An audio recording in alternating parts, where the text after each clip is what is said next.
भारत के लोकतंत्र के इतिहास में यह पहली बार हुआ है कि एक सिटिंग चीफ मिनिस्टर को केंद्र सरकार द्वारा गिरफ्तार किया गया है। यह भारत के लोकतंत्र के इतिहास में पहली बार हुआ है कि लोकसभा के चुनाव की घोषणा के बाद एक नेशनल पार्टी के नेशनल कन्वीनर को गिरफ्तार किया गया है। यह बिल्कुल साफ है कि अरविंद केजरीवाल जी की गिरफ्तारी भारतीय जनता पार्टी की एक राजनीतिक साजिश है। ईडी का उपयोग करके एक विपक्षी दल के राष्ट्रीय नेता को गिरफ्तार करना, एक ऐसे केस में जिसमें 2 साल की इन्वेस्टिगेशन के बाद भी 1 रुपए की भी recovery of proceeds of crime नहीं हुई है, एक ऐसे केस में गिरफ्तार करना जहां पर आज तक ईडी कोर्ट्स के सामने कोई भी सबूत नहीं रख पाई है, सिर्फ और सिर्फ ये दिखाता है कि ये भारतीय जनता पार्टी का डर है, ये प्रधानमंत्री नरेंद्र मोदी जी का डर है। प्रधानमंत्री नरेंद्र मोदी जी को, भारतीय जनता पार्टी को ये लगता है कि अगर देश में कोई एक नेता है जो उन्हें चैलेंज कर सकता है तो उस नेता का नाम अरविंद केजरीवाल है। इसलिए भारतीय जनता पार्टी और प्रधानमंत्री नरेंद्र मोदी जी हर संभव कोशिश कर रहे हैं कि वो अरविंद केजरीवाल को कुचल दें, आम आदमी पार्टी को कुचल दें। तभी एक के बाद एक आम आदमी पार्टी के एक एक नेता को गिरफ्तार किया जा रहा है। आज आम आदमी पार्टी के number 1, number 2, number 3, number 4, number 5 के सारे नेताओं को झूठे आरोपों पर भारतीय जनता पार्टी शासित केंद्र सरकार और उनके पॉलिटिकल हथियार एनफोर्समेंट डायरेक्टोरेट ने गिरफ्तार कर लिया है। लेकिन मैं भारतीय जनता पार्टी को यह बताना चाहती हूं कि अरविंद केजरीवाल सिर्फ एक मुख्यमंत्री नहीं है, अरविंद केजरीवाल सिर्फ एक नेता नहीं है, अरविंद केजरीवाल एक विचार है, अरविंद केजरीवाल एक प्रेरणा है। अरविंद केजरीवाल वो आदमी है जो अपनी आईआरएस की नौकरी छोड़कर, इनकम टैक्स की नौकरी छोड़कर दिल्ली की सड़कों पर उतरा था इस देश के लोकतंत्र को बचाने के लिए, इस देश के संविधान को बचाने के लिए। और आज अगर आपने चुनाव से जस्ट पहले अरविंद केजरीवाल को गिरफ्तार किया है, उनको कैंपेन में जाने से रोकने के लिए गिरफ्तार किया है, तो मैं भारतीय जनता पार्टी को बता दूं कि आप एक अरविंद केजरीवाल को गिरफ्तार कर सकते हैं, लेकिन हजारों अरविंद केजरीवाल दिल्ली की सड़कों पे और देश की सड़कों पे उतरेंगे इस देश के लोकतंत्र को बचाने के लिए। आज भारतीय जनता पार्टी ने लोकतंत्र को खत्म करने का कोई प्रयास नहीं छोड़ा। हम देख रहे हैं कि किस तरह से एक के बाद एक सभी विपक्षी दलों पे और सभी विपक्षी नेताओं पे हमले हो रहे हैं। अगर वो भारतीय जनता पार्टी में चले जाते हैं तो उनके खिलाफ केस बंद हो जाते हैं, अगर वो भारतीय जनता पार्टी में जाने से मना कर देते हैं तो उन्हें उठा के जेल में फेंक दिया जाता है। दूसरी तरफ हमने देखा है कि किस तरह से कंपनियों को ईडी और सीबीआई के माध्यम से डरा के, धमका के, उन पे केस करके उनसे इलेक्टोरल बॉन्ड्स के माध्यम से हजारों करोड़ की उगाही करी है भारतीय जनता पार्टी ने। एक तरफ हेमंत सोरेन की गिरफ्तारी होती है, दूसरी तरफ कांग्रेस पार्टी का बैंक अकाउंट फ्रीज होता है। ये आने वाले लोकसभा चुनाव को, आने वाले पूरे देश में होने वाले चुनाव को अफेक्ट करने का तरीका है, विपक्ष को खत्म करने का तरीका है। ये चुनाव को चोरी करने का अगर तरीका नहीं है तो क्या है? आप सारे विपक्षी नेताओं को जेल में डाल दोगे, आप सारी पार्टियों के बैंक अकाउंट फ्रीज कर दोगे तो कोई भी चुनाव कैसे लड़ेगा? लेकिन मैं भारतीय जनता पार्टी को यह बता दूं कि जो आप ये विपक्ष के खिलाफ, जो आम आदमी पार्टी के खिलाफ, जो अरविंद केजरीवाल के खिलाफ साजिश कर रहे हैं, इसका जवाब दिल्ली आपको देगी, इसका जवाब पंजाब आपको देगा, इसका जवाब पूरा देश आपको देगा। आज एक और चिंता भी है हमारी। देश में पहली बार एक सिटिंग चीफ मिनिस्टर जिनके पास Z+ सिक्योरिटी है, Z+ सिक्योरिटी कवर है, उनको अरेस्ट किया गया है।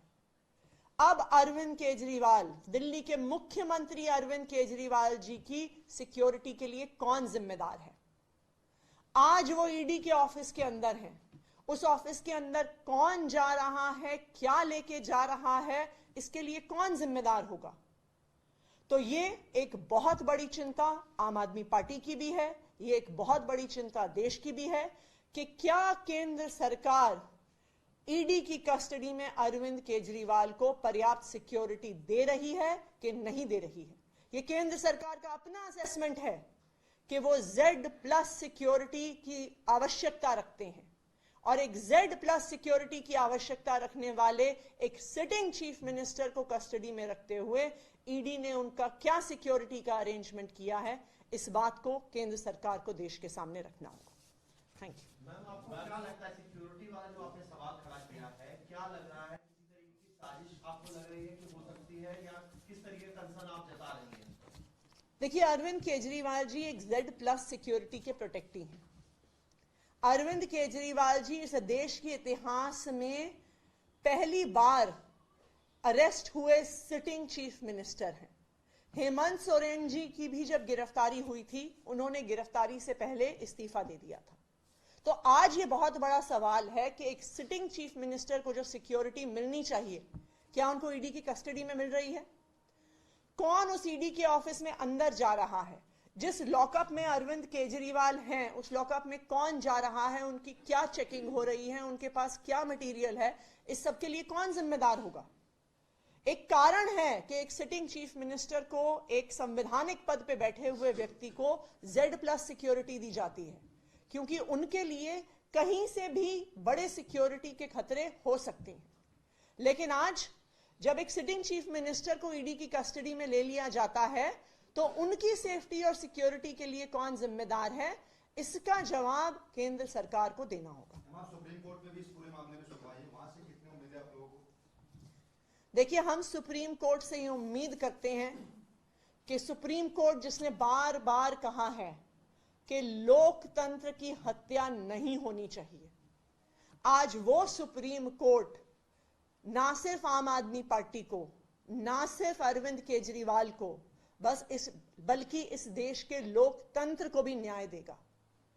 इस देश के इतिहास में ये पहली बार हुआ है कि मॉडल कोड ऑफ कंडक्ट लगने के बाद, चुनाव की घोषणा होने के बाद, देश में से 6 में से 1 नेशनल पार्टी के नेशनल कन्वीनर को गिरफ्तार कर लिया गया है। यह लोकतंत्र की लेवल प्लेइंग फील्ड का हनन नहीं है तो क्या है? आपने क्यों गिरफ्तार किया अरविंद केजरीवाल को चुनाव की घोषणा होते ही? क्योंकि आप चाहते हैं, भारतीय जनता पार्टी चाहती है कि वो चुनाव में कैंपेन ना कर सके, कि वो देश भर में जाके इंडिया गठबंधन के लिए कैंपेन ना कर सके।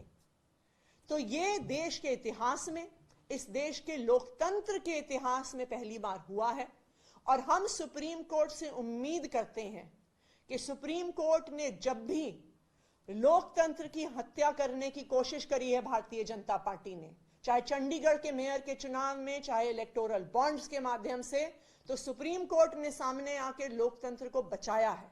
तो हम ये उम्मीद करते हैं कि उसी तरह से आज भी सुप्रीम कोर्ट लोकतंत्र की रक्षा करेगा। क्या इंडिया अलायंस के लीडर्स के साथ कोई कोऑर्डिनेशन चल रहा है इस वक्त? क्योंकि पहला मामला नहीं, आपके हेमंत सोरेन की पहले गिरफ्तारी हुई है, अरविंद केजरीवाल, तो एक यूनाइटेड प्रोटेस्ट और यूनाइटेड कॉल, कुछ प्लानिंग ऐसी है? हम लगातार इंडिया अलायंस के नेताओं से सबसे टच में हैं।